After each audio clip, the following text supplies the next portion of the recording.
I've got about apparently 5 or 6 minutes to say the most useful things I can think of. I'm going to do my best.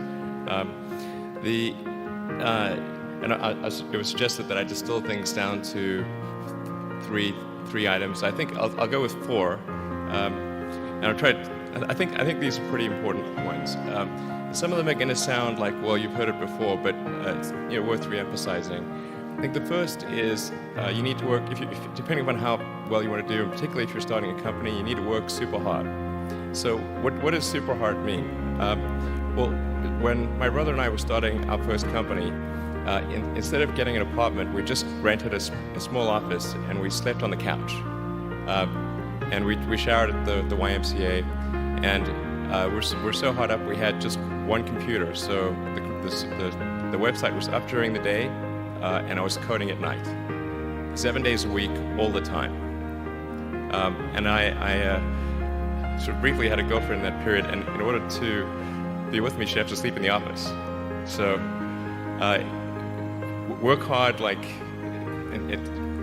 every waking hour. That's the thing I would say particularly if you're starting a company. And I mean, if you do simple math, say like, okay, if somebody else is working 50 hours and you're working 100, you'll get twice as much done in the course of a year as the other company.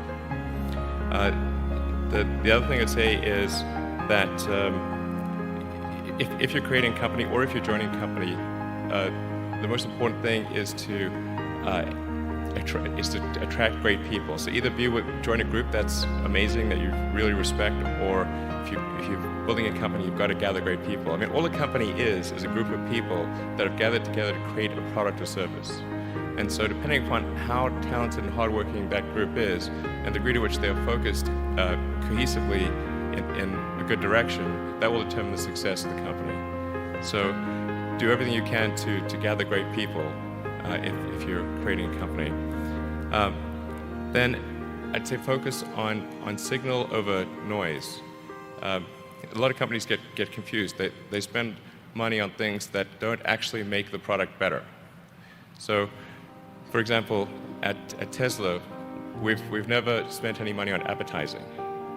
We put all of the money into R&D and manufacturing and design to try to make the car as good as possible.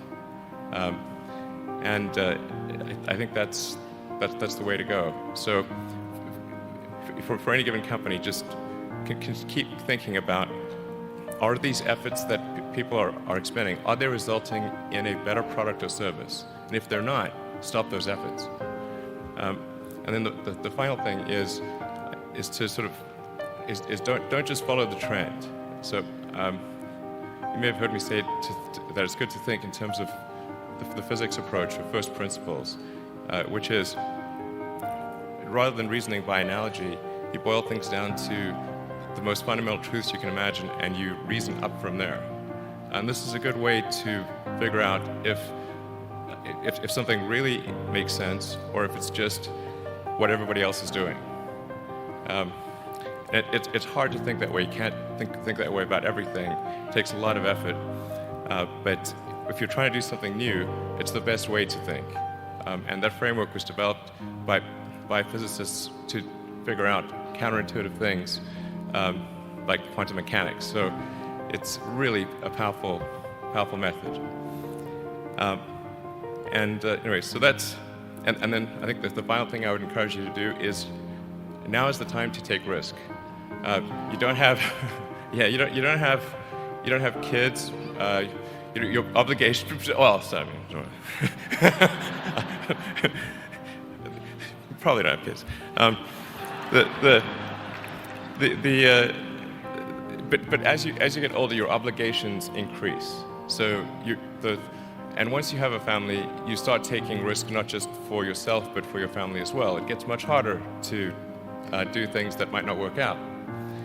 So now is the time to do that before you have those obligations. So I would encourage you to take risks now. Do something bold. You won't regret it.